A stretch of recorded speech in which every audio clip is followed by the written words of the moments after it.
5. The call of Thomas and Judas.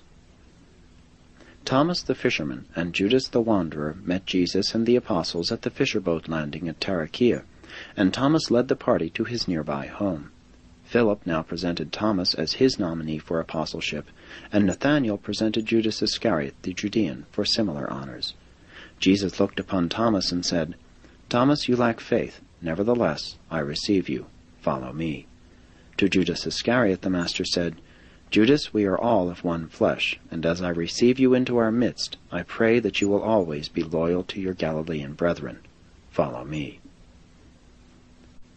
When they had refreshed themselves, Jesus took the 12 apart for a season to pray with them, and to instruct them in the nature and work of the Holy Spirit.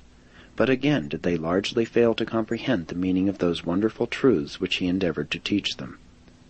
One would grasp one point, and one would comprehend another, but none of them could encompass the whole of his teaching.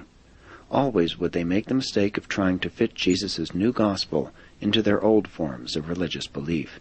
They could not grasp the idea that Jesus had come to proclaim a new gospel of salvation, and to establish a new way of finding God.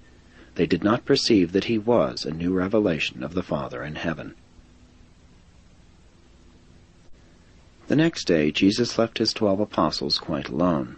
He wanted them to become acquainted, and desired that they be alone to talk over what he had taught them.